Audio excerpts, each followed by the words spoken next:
l'ami déloyal, l'ami trompeur, l'ami vicieux. Cet ami qui t'a trompé, cet ami qui t'a fait du mal, cet ami qui est proche de toi, ou plutôt qui était proche de toi et qui t'a trahi, qui t'a fait plus de mal qu'un ennemi. Il a été proche de toi, tu t'es confié à lui, tu lui as dévoilé des choses, tu lui as fait confiance et donc c'est beaucoup plus douloureux lorsqu'il te trahit que si c'était un ennemi qui voulait te faire du mal. Et c'est pour ça qu'il va mettre l'accent sur la loyauté. Et je dis cet ami qui t'a trahi parce qu'en général, quand on parle de ce sujet avec les gens, n'importe qui vous dira « Ah oui, moi j'ai un ami qui m'a trahi ». Et c'est malheureux de le dire, mais ça se passe souvent comme ça. Une personne qui va se confier avec une personne très proche et qui va lier des liens d'affection, d'amitié pendant longtemps, et à un moment ou un autre, va venir le jour où il va dévoiler son vice. Alors, je ne généralise pas bien sûr, mais on a tous peut-être eu cette expérience déjà d'avoir au moins une personne, un ancien ami proche qui nous a trahis. Et c'est pour ça que tout le monde se reconnaît dans ces paroles. Et donc, il va parler de l'importance de la loyauté. Et il va aller lorsqu'il dit « Méfie-toi, prends garde de l'amitié, de l'affection avec le trompeur. » C'est celui qui mélange, qui mêle l'amertume avec la douceur. C'est-à-dire, c'est celui qui va te montrer de manière apparente un côté très doux, très sucré. Mais il cache un côté très amer. Et ça, c'est un trompeur. Et c'est quelqu'un qui est déloyal, c'est pour cela qu'il souvent, il va te trahir et il va dévoiler ce qu'il y avait entre toi et lui par la suite. C'est pour ça qu'il entonne les vers qui suivent après. « Yuhsi dhunuba alayka ayyam as-sadaqati lil-adawa » Il compte tes fautes de jours d'amitié pour les jours d'inimité. Il est avec toi et il va calculer, il va enregistrer, il va noter dans son cerveau les erreurs que tu as faites. Peut-être ça va durer pendant 5 ans, 6 ans, 7 ans. Et quand Allah va le dévoiler son vice, eh bien c'est quand il va dévoiler quelque part, il va mentionner tes erreurs le jour où vous allez vous prendre la tête, le jour où il va y avoir une querelle. C'est pour cela qu'il dit ici, il compte tes fautes, ici des jours d'amitié, quand vous étiez bien, pour les jours d'inimité. Ah, c'est comme s'il chargeait pour ensuite te faire du mal, pour te tirer dessus après. Et donc ensuite, quand il y a la querelle, eh bien il va dire, oui, celui-là, une fois il a fait ça, une fois il a dit ça, une fois, et il dévoile le mal. Et il n'y a pas pire qu'un ami déloyal. Auprès d'Allah subhanahu wa ta'ala, c'est grave. Et pour toi, ça a des conséquences catastrophiques. Et c'est pour ça que beaucoup sont déçus. Et ici, cela les pousse quelquefois à éviter d'avoir trop de liens intimes avec les gens parce qu'ils ont eu des mauvaises expériences. Alors, il ne faut pas généraliser les mauvaises expériences et les attribuer à toute personne qu'on va côtoyer en disant je vais vivre la même mauvaise expérience avec lui. Mais en tout cas, il commence ses vers en disant « Ihdar », méfie-toi. Donc, vous voyez, on est toujours dans cette prudence, cette précaution. C'est pour ça qu'Ali bin Abi Talib, rahmatullahi alayhi, radiyallahu anhu, il disait, traduction du sens, lorsque tu aimes, aime avec mesure. Peut-être que la personne que tu aimes sera un jour ton ennemi. Et lorsque tu détestes, déteste avec mesure. Peut-être que la personne que tu détestes, un jour sera ton ami. Vous voyez, il faut toujours garder une position de juste milieu. Je ne m'ouvre pas trop, je ne ferme pas aussi trop la bonne relation que je dois avoir avec, ou je ne me prive pas d'une bonne relation aussi avec autrui. Et c'est pour cela qu'il dit aussi, Abu Hatim, l'ami est inutile s'il n'est pas loyal. La loyauté, c'est la base de l'amitié. Il n'est pas utile s'il n'est pas loyal. Tout comme la connaissance de la religion est inutile sans wara, scrupule religieux. Eh bien, il compare le fait d'avoir de la science sans scrupule religieux au fait d'avoir un ami qui n'a pas de loyauté. Il dit rien n'est plus défavorable que le fait de témoigner de l'affection à une personne dépourvue de loyauté ou de faire le bien à un ingrat. Parce que celui qui ne sera pas loyal, eh bien, il va tomber forcément dans la gratitude.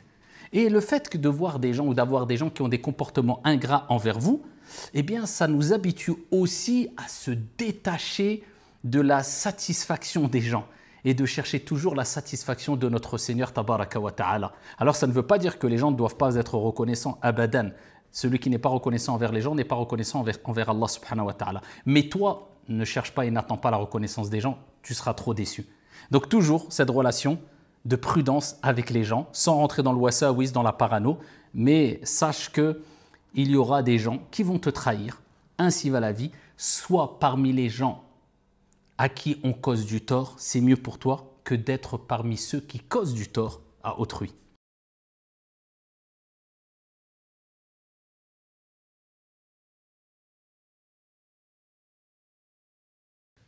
Un homme, il se lasse. Ça, c'est une réalité. Il se lasse. Un homme, il est porté sur les solutions. Donc, quand il n'y a plus de problème, pour lui, le sujet, il est clos. Ouais, faut être heureux, quoi. Le sujet, il est clos. Donc, quand il rentre chez lui et qu'il n'y a pas de problème apparent, il ne s'exprime pas. La femme, elle a l'impression de se sentir comme un meuble. Elle se dit, mais attends, il n'en a rien à faire de moi. Et quand la femme, elle va venir pour montrer qu'elle existe, elle va lui ramener des problèmes qui sont, même à ses yeux à elle, minimes. C'est une manière pour elle de... d'exister, de montrer, je suis là, voilà, j'existe. Ton attention. de dire que je suis là. Et bien l'homme, il va lui répondre par des solutions. Et là, elle va se sentir niée dans ce qu'elle est. Et l'homme, il va devenir fou. Il va se dire, mais qu'est-ce qu'elle cherche, elle cherche que des problèmes. Elle invente des problèmes pour créer des problèmes, alors que tout se passe bien. Tu vois, ça, cette dichotomie qu'il y a entre les deux, pourquoi ça marche comme ça? Parce qu'on n'arrive pas à accepter la part d'ingratitude de l'autre. Oh, ma sœur, tu es le symbole du sacrifice dans le foyer. La femme, elle porte en elle le sacrifice. Elle se sacrifie pour tout le monde. Et elle espère que son mari se sacrifie autant pour elle. L'homme est égoïste par rapport à la femme. L'amour que porte l'homme à sa femme et à ses enfants est complètement différent de l'amour que porte l'homme que la femme porte envers ses enfants et son mari. La femme exprime son amour par quoi? Par le sacrifice. L'homme exprime son amour par la fidélité. Et je m'explique. La femme, elle espère que son mari... Je m'explique, il faut que ça soit clair ça, parce que je vois tu rigoles. C'est-à-dire que la femme, elle pense que son mari doit être au même niveau de degré de sacrifice que elle. Ce qui est impossible, puisque la femme, elle aime de manière inconditionnelle. Elle aime son mari de manière inconditionnelle. Elle aime ses enfants de manière inconditionnelle. Ça veut dire qu'elle n'attend pas une contrepartie de cet amour-là. Or, l'homme, il conditionne tout. L'homme, il va s'asseoir avec sa femme. Ici, il veut lui exprimer son amour. Il va commencer à se pencher sur quoi? Fais ça, va faire ceci, fais ceci, corrige cela. Il va lui faire une liste longue, comme chez Copac, pour lui dire, regarde, t'as vu, j'ai pensé à toi. Je t'aime. Tu vois? Alors qu'elle se dit, mais qu'est-ce qu'il... Il me déteste, celui-là. Il m'a cité tous les défauts. En fait, il m'aime pas pour ce que je suis. Il veut me changer. Je suis pas ça, moi. Je sais pas si tu comprends ce que je suis en train de te dire, Chir. Tu vois? Et ça, la femme, si elle ne le comprend pas, et ça, si l'homme ne le comprend pas, on n'arrive pas à faire couple. Ça, c'est dans la relation de couple. Prenons maintenant l'ingratitude dans la relation de l'enfant, dans l'éducation de l'enfant. Qu'est-ce que c'est éduquer un enfant? C'est l'aider à s'autonomiser vis-à-vis de nous. Si tu aimes ton enfant, c'est de faire en sorte que cet enfant-là, il grandit. Et plus il grandit, plus il se sépare de nous. Et lorsque ton but dans l'éducation de ton enfant, c'est de laisser ton enfant dans ton giron, c'est pas une éducation, ça. Le but, c'est de faire de ta fille une femme et de ton fils un homme. C'est de l'ancrer dans le tawhid et donc de l'éloigner de quoi? De la soumission des créatures. D'accord? Donc tu dois l'accompagner vers ça. Donc tu dois faire naître en lui cette volonté de s'émanciper. D'accord? Maintenant, en tant que père, voir ton enfant, surtout en tant que mère, voir ton enfant pour qui tu as tout donné, pour qui ta vie s'est axée autour de lui pendant un certain temps, tu l'as porté en toi, tu l'as allaité, tu l'as mis au monde, il était vulnérable, tu as dû chambouler toute ta vie pour lui et l'accompagner dans son émancipation. Et donc toi, rechanger tout ton quotidien, tout ton petit monde, c'est extrêmement difficile. Et surtout que l'enfant qui est dans ce processus-là, c'est pas un ange. c'est pas un ange. Parce que s'émanciper de ses parents, s'émanciper dans le cadre islamique que l'islam impose. Mais très souvent, c'est normal, c'est des enfants. Ils font des erreurs, c'est des pécheurs, ils sont dans l'ingratitude aussi. Ils ont cette ingratitude envers la maman. Et là, beaucoup de mamans vivent la chose très difficilement. C'est pour ça que j'en suis sûr qu'il y a plein de mamans qui ne font pas d'enfants. Enfin, aujourd'hui, je dis plein de mamans qui ne font pas d'enfants. Plein de femmes qui font pas beaucoup d'enfants ou qui ont peur de faire des enfants par rapport à ce qu'ils voient comme ingratitude des enfants vis-à-vis de leurs parents. Attends, je vais détruire ma santé. Je vais sacrifier ma carrière. Je vais tout changer pour qu'à la fin, il grandit, à 18 ans, il va prendre un appartement, il m'oublie, il m'appelle une fois tous les 6 mois. Je sais pas, tu vois ce que je veux te dire. Pourtant, l'amour de la mère pour son enfant est inconditionnel. Oui, il reste... Mais on est arrivé à un tel... Je pense qu'il y a deux choses, cher. L'ingratitude des enfants, donc la disparition au fur et à mesure de Bir al-Walidain, dans le mujtama', dans la société, l'intelligence historique vis-à-vis de certains concepts comme ceux-là qui disparaissent, il y a ça. Et en parallèle, l'analiya, l'égocentrisme en fait. Donc ça veut dire en fait on a d'une part des hommes et des femmes qui sont de plus en plus centrés sur eux-mêmes, et d'autre part on a des enfants qui sont de moins en moins reconnaissants vis-à-vis de... En fait, qui ne donnent plus à aux parents un degré sacré. C'est-à-dire, c'est pas l'homme, c'est pas la femme, c'est pas Mohammed, c'est pas Khadija qui est sacré. C'est le vêtement qu'ils ont, le vêtement de papa et le vêtement de maman qui est sacré. Ce vêtement-là, il a disparu. Moi, je sais que dans le Maghreb, par exemple, c'est une chose qui m'impressionne. Ce vêtement de sacralité, et surtout au Maroc, je l'ai vu, ce vêtement de sacralité des parents, il est extraordinaire. Je pense juste de voir cela et l'absence d'ingratitude, tu vois, même s'il peut y avoir de l'autre côté un développement de l'égocentrisme, comme l'amour de la femme, il est inconditionnel, allez, Allah, tu vois. Mais c'est ça, oui. Moi, je suis d'accord avec toi. En fait, après, encore une fois, on parle de digo. Mais par exemple, la femme, dans son cheminement, dans l'éducation de son enfant, c'est une vraie éducation spirituelle sur le tawhid. Tu t'imagines, Cheikh, tu portes un enfant, tu fais un avec lui. Il n'y a pas de différence entre toi et lui, il est là. Il mange ce que tu manges. Il est en toi. Vous faites un. Ensuite, il se sépare de toi. Mais il est tellement vulnérable qu'il a encore énormément besoin de toi. Donc, vous ne faites plus un, mais presque. Après, il commence à marcher. Il commence à parler.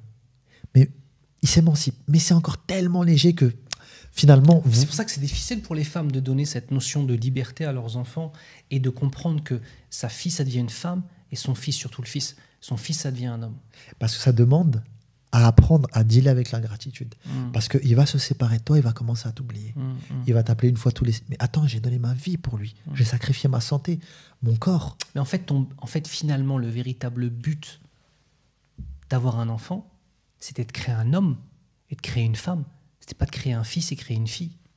C'est créer les parents de demain, en fait. Oui, mais créer un homme et créer une femme, pour moi, ça m'est inutile. Ça devient utile que par quand j'ai l'intention de le faire pour la communauté. C'est ça. J'ai l'intention de le faire pour Allah. Les parents de demain. En fait. La notion de ouais. La notion de... تزوجوا الودود الولود فإني مكثر بكم يوم القيامة. Ou sinon, dans Surat Al-Imran, lorsque elle dit Muharrara. Quand elle parle de cette fille, Nazartuha lirrahman Muharrara. Libre. Libre de même de mon propre carcan. Subhanallah. Tu vois, cette fille, je la donne à Allah Azza wa Jal et je la libère de tout, même de moi. J'avais jamais... Oh, mashallah, ok. Tu vois, Fataqabbal minni, accepte. Oh Allah, accepte de moi. Fataqabbal minni. Parce que là, j'ai fait l'un des plus grands sacrifices. C'est-à-dire que je l'ai mis au monde et je me sépare d'elle, avant même qu'elle commence à grandir. Subhanallah. Tu vois, donc... on retrouve dans ce la kanoud ici, ça veut dire que, attention, il va falloir apprendre dans notre vie à dealer avec l'ingratitude. Et tant qu'on n'aura pas su dealer avec l'ingratitude et l'accepter, notre relation avec les créatures, elle ne se fera pas. Et tu vois, tout à l'heure, on a dit quoi? On a dit que les chevaux, la particularité qu'ils ont, c'est quoi? C'est que c'est un groupe de chevaux. Pourquoi ils y arrivent? Parce qu'ils sont tous dans la même direction. Ils le font pour Allah Azza wa Jal. Il n'y a pas d'ego. Il n'y a pas d'ego. Pourquoi l'être humain, il a du mal à faire société, il a du mal à faire groupe? Pourquoi la vie de couple est si difficile, la vie familiale est si difficile, la vie en communauté est si difficile? Parce que il y a l'ingratitude. L'ingratitude dit neuf, ce qui rentre en jeu. Et là, ça devient compliqué d'accepter les défauts de son frère et d'accepter de lui de l'ingratitude. Regarde, cher. Pourquoi aujourd'hui, on a beaucoup, il y a des centaines de milliers de personnes qui étudient le ilm. Si on regarde tous ceux qui sont dans les universités islamiques, si on regarde tous ceux qui sont dans les mahadir, tous ceux qui sont dans les zawaya, tous ceux qui sont dans ces écoles coraniques, il y a des centaines, voire des millions de personnes. Combien de personnes enseignent? Un peu. Combien de personnes font da'wah? Encore moins. Parce que ça demande d'accepter un niveau d'ingratitude que seul Allah sait. Tout à l'heure, je t'ai dit, Storna, ne le dis pas, mais tu l'as dit. Il est 3 heures du matin. Il est 3 heures du matin. Là, il y a des gens, on va poster la vidéo. Ah, Cheikh, il a mis un camis vert, pas un bleu. Ah, Cheikh, il a... Ya Habibi, j'ai fait 2 heures de trajet. J'ai quitté ma famille. J'ai fait un voyage pour venir visiter Cheikh Younous, pour pouvoir faire ce podcast-là. J'y gagne rien. Si ce n'est la da'wa ila Allah Azza wa Jal, au lieu d'écouter mon message que j'ai à te transmettre, ils vont critiquer. Si on n'aime pas les gens, c'est difficile de sacrifier dans la da'wa. Si on est fondamentalement, on n'a pas d'empathie du tout, c'est difficile. On a besoin d'une part d'empathie. Mais si la part d'empathie, de se mettre à la place des gens, est trop importante, on rattache la continuité de nos actes à ce que les gens vont être capables de nous donner en remerciement. Et comme tu dis, cher, dans la da'wa, il faut accepter, quoi qu'il arrive, cette ingratitude et ne pas se focaliser sur les réactions des gens ou sur l'ingratitude des gens. Encore une fois, le plus haut degré de la foi implique que tu apprennes à dealer avec le plus haut degré d'ingratitude. Le prophète, sallallahu alayhi wa sallam, il est venu pour sauver son peuple. Ils l'ont viré de chez lui. Ils ont essayé de l'assassiner. Ils ont essayé de le détruire. Ils l'ont traité de fou, de sorcier. Ils l'ont empoisonné. Ils lui ont tout ce qui était possible de faire, ils l'ont fait. Alors que lui, il voulait juste les appeler à la ilaha illallah. Regarde Noah alayhi salam. Tu t'imagines, il se mettait les doigts dans les oreilles, il se mettait les vêtements pour pas le voir et l'entendre, alors que lui, qu'est-ce qu'il voulait? Il voulait juste les appeler au bien. Ni plus ni moins. Ya qawm, u'budullah ma lakum min ilahin ghayruh. An u'budullah wajtanibu at-taghut. C'est tout ce qu'il savait leur dire comme message. Et malgré tout ça, regarde le niveau d'ingratitude. Plus tu apprends à dealer avec l'ingratitude, plus tu apprends à connaître ton Seigneur et la gratitude de ton Seigneur. Et donc, tu l'apprends à l'aimer. Et puis, ça permet aussi le fait de sacrifier et de ne pas regarder l'ingratitude des gens dans la da'wa ou autre, en visant la satisfaction d'Allah Azza wa Jal. En tout cas, une chose qui est sûre, c'est que si on ne se détache pas des créatures, on ne peut pas arriver à un véritable apaisement. Et quand on parle de se détacher, on ne parle pas de partir vivre dans une grotte. L'homme pieux ou la femme pieuse peuvent être au milieu de milliers de personnes et pourtant être tout seul. Ça signifie que l'interaction est présente, la société, on fait société, on échange avec les gens, mais tu n'es qu'une créature, tout comme moi. Toi, en tant que créature, fondamentalement, tu es imparfait. Me tourner vers l'imparfait pour obtenir n'a aucun sens. Le seul vers lequel je me tourne, c'est mon Seigneur, d'une façon qui s'y à sa perfection. Donc en fait, on arrive finalement à un apaisement, mais pas un apaisement d'écœurement des autres, où finalement je suis apaisé parce que j'ai délaissé tout le monde et j'ai la haine et je suis apaisé quand je suis tout seul. Non, c'est un apaisement dû à une lucidité sur la réalité du wujud d'Allah, de la présence d'Allah Azza wa Jal. Créateur, créature. Donc, cher, pour conclure, on pourrait dire finalement que peut-être le plus grand secret que referme ce chapitre coranique, ou peut-être ce verset coranique, Inna al-insana rabbihi lakanud, comment faire en sorte pour dealer avec l'ingratitude, c'est de comprendre que il faut apprendre à passer de relations avec les autres, de passer d'un statut de relation directe à un statut de relation indirecte. Non. C'est-à-dire que Non, mais je ne fais pas les pas choses... horizontal mais vertical. Voilà, je ne fais pas les choses pour toi, je les fais à travers toi pour Allah Azza wa C'est Jalla. ça.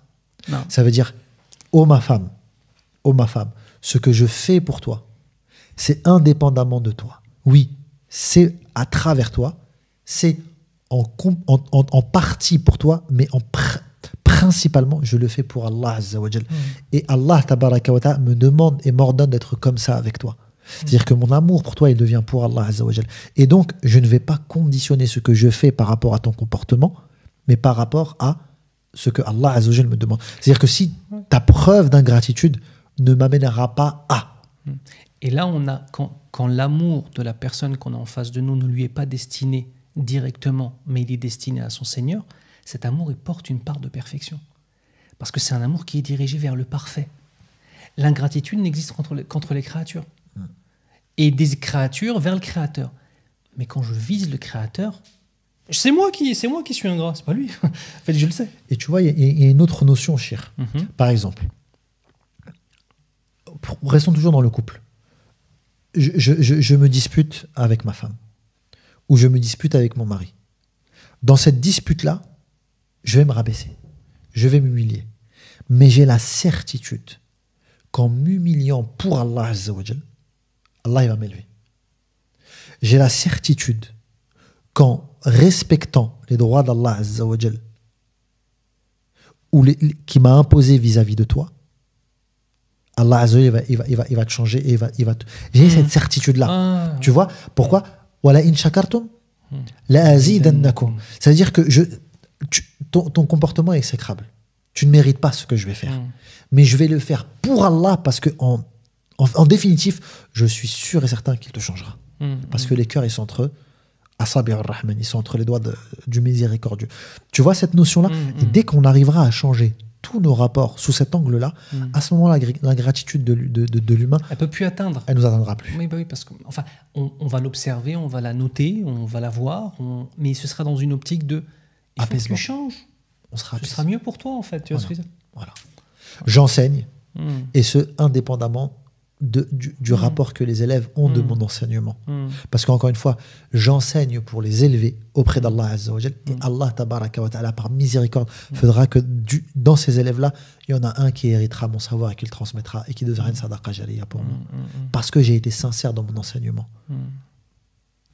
Mon enfant, je l'émancipe de moi pour qu'il se rapproche d'Allah, mais en se rapprochant d'Allah, il se soumettra à moi et il sera plus proche de moi parce qu'il connaîtra le rapport important qu'Allah Azza wa Jal a mis entre l'enfant et sa mère, l'enfant et son père. Tu vois, à partir du moment où on rentre dans une relation triangulaire en mettant Allah Azza wa Jal au centre de toutes nos relations, l'ingratitude de l'humain n'aura plus le même effet que nous. Et là, on va rentrer dans le domaine de quoi? De l'ikhlas, de la sincérité, qui est en fait le cœur de toute relation qui marche et de toute relation qui ne marche pas.